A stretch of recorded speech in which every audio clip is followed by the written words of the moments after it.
Prambors Radio. Assalamualaikum warahmatullahi wabarakatuh. Waalaikumsalam. Wah, ini ada 12 orang berkumpul dalam satu frame dan ini semua adalah Wadyabala Prambors, anak-anak Prambors yang jadul. Sekarang udah jadi emak-emak dan bapak-bapak Prambors ya. Kalau tidak bisa dibaca di bawah, yang paling ujung kiri atas itu adalah Aceh.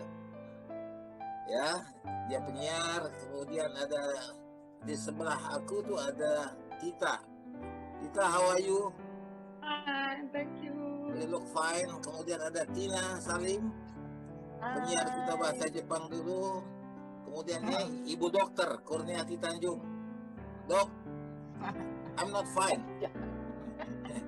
Kemudian Ito Tari, Ito, how are you? Kita nggak bisa lihat lagi ya MRT. Nanti kapan-kapan lihat lagi lah. Orang udah masuk, udah jalan. Carla, how are you? Masih berenang? Halo. Masih berenang? Hai. Dia berenang terus kalau lagi tim. Ini Mbak Tiwin, how are you? Hai. Ini tukang, ini globetrotter, tukang jalan-jalan keliling dunia. Alhamdulillah. Marwan, playboy kabel. Sekarang karena nggak ada kabel, dia playboy virtual. Halo. Dan Tony Tomasoa. Halo. Nah, ini adalah penyiar kita yang kalau siaran paling cepat ngomong ya dari kita semua. Tapi sekarang mungkin agak terbata-bata ya. Ton, kesehatan sudah bagus, Ton? Iya. Ya. Nah, Geni aku hampir pangling dulu waktu di Prambors, kita lihat dia rambutnya hitam. Mudah-mudahan dia nggak pangling juga lihat aku juga rambut hitam dulu. Sekarang kok jadi putih ya. Ada nenek-nenek. Nah, ya. Dan yang selalu evergreen adalah si seksi Vivi. Gak pernah berubah ya. Gak pernah berubah. Dia masih seksi. Oke. Kita kumpul ini hari tentu ada maksud dan tujuan. Karena jarang kita lakukan dan ini pertama kali kita lakukan. Karena apa? Ini aja yang paling tahu nanti dalam rangka apa. Jadi kita ini sekarang Prambors pada tanggal 18 Maret ini 50 tahun usianya. Walaupun kita tahu sebelum itu pun, sebelum 18 Maret 50 tahun lalu sebenarnya sudah siaran. Tapi kalau dihitung dari surat izin, mungkin itu adalah pada saat itu 18 Maret. Gimana aja? Sebetulnya sih cerita lengkapnya Malik ya yang paling tahu ya. Ya. Kalau gue kan adiknya Malik gitu, jadi cuman nonton karena adiknya gitu. Kita beda umur 3 tahun. Sehingga apa yang dia lakukan, biasalah kalau adik kan suka kepo ya. Pengen tahu aja gitu ya. Oke, jadi saya ngikutin aja terus. Jadi memang seperti yang Malik mungkin teman-teman semuanya nonton ya kemarin di YouTube ya. Malik udah jelasin sih secara detail, gue nggak perlu jelasin lagi. Tapi intinya memang seru banget gitu. Dari mulai siaran gelap. Ya, jadi kalau siaran gelap itu kan namanya juga gelap. Kalau ketahuan ditangkap ya. Jadi siarannya harus pindah-pindah tuh. Kadang-kadang studionya di rumah sebelah, di rumah Bambang. Terus kadang-kadang di rumah di kamarnya Malik. Kamarnya Malik kebetulan sebelah sebelahan sama kamar. Jadi ya, jadi apa yang mereka lakukan itu ya gue nontonin lah gitu. Dan gue bisa nontonin karena adik ya, jadi boleh kali masuk-masuk gitu ya. Dan gue kalau nyalain, kalau mau siaran tuh nyalainnya yang diklik apa sih? Kalau tutup siaran yang diklik apa gitu. Terus kalau mau ngomong apa sih yang dipasang gitu ya, putar plat apa gimana. Jadi siaran berusaha untuk jam segini sampai jam segini gitu. Cuman kadang-kadang kalau mereka kan teman itu pesta di rumah-rumah kan zaman dulu ya.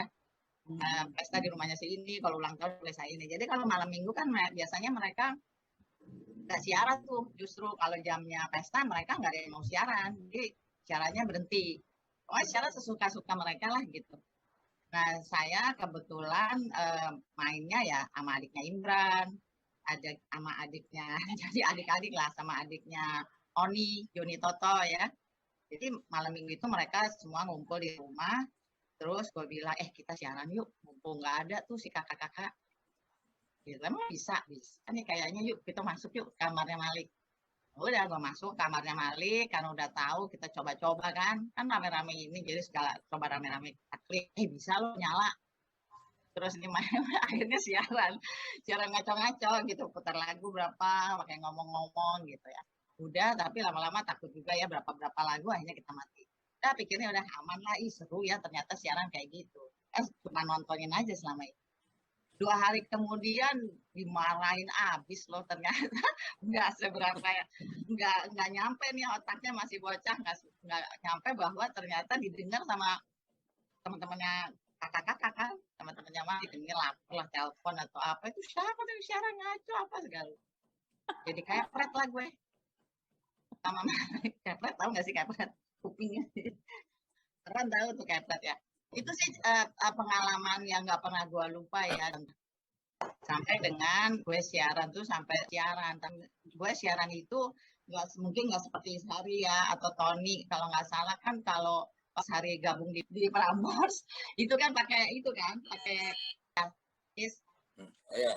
Waktu itu Imran yang panggil, David datang. Pakai melamar lah, kalau nggak salah Tony katanya ada berapa pelamar gitu, 80 ya Ton kalau nggak salah ya pelamarnya Tony yang pilih.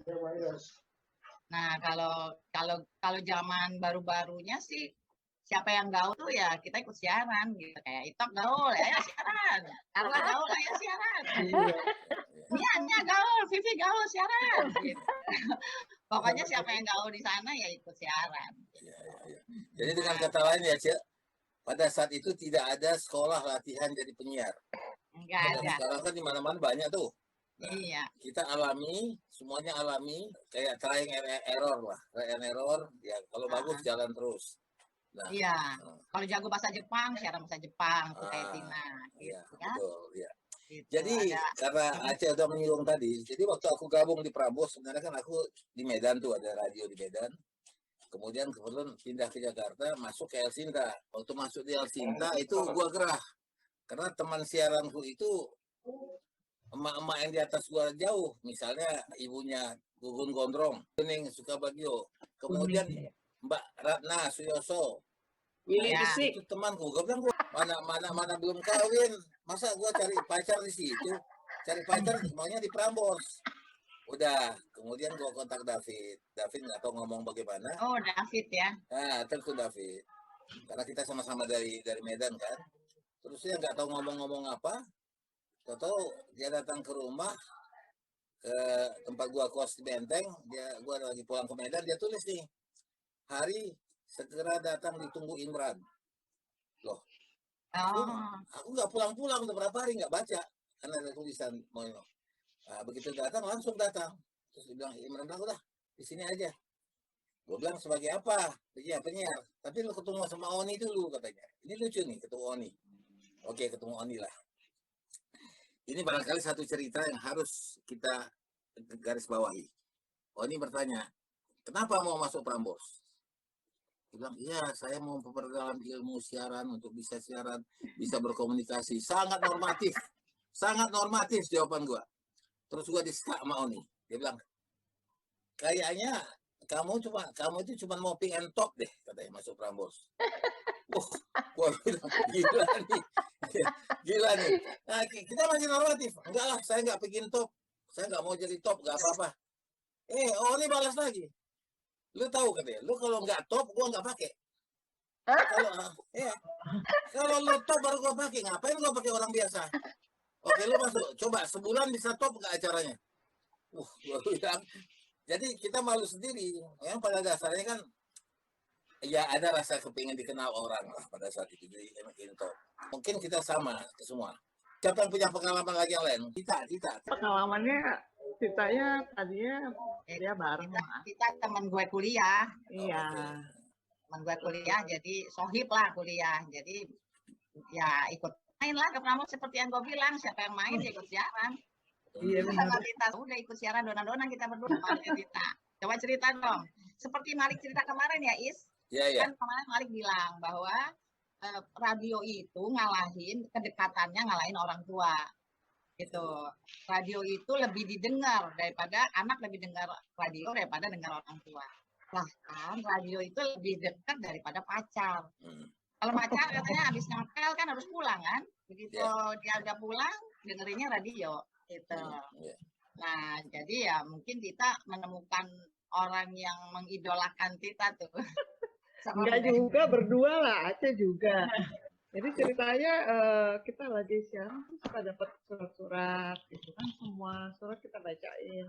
Tapi ada sih yang apa namanya rajin kirim surat. Kita nggak nyangka kalau sampai dia itu suatu saat datang ke studio. Terus udah gitu nanya-nanya lah segala macam. Tapi nanyanya nggak langsung ke kita ya, Cak, ya, nanya ke Enggak orang lah. lain. Kita Sampai takut. datangin ke sekolah. Orangnya sih ya orang Biasa zaman lah, dulu normal, normal, rapi. rapi, Lumayan. gondrong, badannya sekal. Badannya Tawa aja. sekal, rambutnya gondrong, agak kriwel, Iya, kadang tapi suka dikutir. tapi Kok tahu sih Tiwin? Ya kan rumahku. Oh ya. Serem ya. Kata Rumah dia Tiwin juga. itu tapi dia penggemar dapat semua penyiar dona-dona. Oh, ih serem ya. Tapi kita tuh sampai serem banget ya. Nia juga ah, dikejar, tapi kok dia bisa tahu rumahnya masing-masing Vivi juga dikejar, Carla juga. masing-masing Nah, orang ya. Namanya penggemar. Kalau penggemar itu dia kemana juga dia kejar. Jadi dia ngedatengin rumah kita, tapi juga ngedatengin kampus Trisakti. Serem. Wow. Malu bukan serem. Jadi kita terpaksa itulah cerita ke teman-teman, dan kalau kita mau pulang dari kuliah, teman-teman ngajak dia ngobrol, terus kita dibantuin sama teman-teman untuk bisa lari pulang. Oh. Ngerepotin ya, fans ngerepotin. Nah, di situlah hari pertama kita merasakan bagaimana tidak enaknya menjadi populer, kan? Jadi kejar-kejar orang Ada yang terus. pernah nonton film Play Misty for Me nggak sih? Nah, ya, Ah, itu kan juga penyiar. Clint Eastwood ya. Oke. Ya. Oke. Tina gimana, Tin? Film jadul banget tuh ya. Emang Ya. film jadul, tapi tentang penyiar radio. Ceritanya lulus SMA, kuliah di Jepang. Terus Mhm. pulang-pulang dari Jepang, ketemu sama si Rizal nih. Rizal tuh teman SMP aku. Oh, Setelah SMP tuh nggak baru pernah ketemu tahu ya lagi. kita ya. Kita baru tahu ya, Tok. Ternyata udah tua Iya. juga ya. Teman SMP. Terus tahunan nggak ketemu. Terus mereka baru punya yang bahasa Inggris sama Prancis. Terus ini lumayan nih ada bahasa Jepang. Terus aku juga nggak inget sih dia kenalinnya sama siapa. Pokoknya dia bilang, ini si Tina suka musik nih. Dia bawa musik-musik pop Jepang katanya. Terus jadi aku ikut gabung. Visinya aku sih, kan orang kita taunya Jepang tuh lagunya enka yang tradisional gitu. Jadi memperkenalkan bahwa Jepang pun punya lagu pop, punya lagu rock dan sebagainya. Kebetulan tuh aku jatuh cinta sama penyanyi Jepang, Hideki sama Saigin penyiar. namanya. Hideki. Hideki. Jadi tiap siaran pasti ada itu udah wajib aja deh. Tapi aku memperkenalkan grup-grup vokal grup dan sebagainya, grup band rock juga gitu. Setelah setiap musim panas ya Juni Juli gitu, aku liburan lagi ke Jepang. Terus pikir kesempatan pengen juga nih wawancara si Hideki, kapan lagi bisa ketemu ya? Gimana caranya nih? Terus minta surat dari Prambors bahwa ini mewakili Prambors untuk wawancara dengan Hideki. Berhasil loh.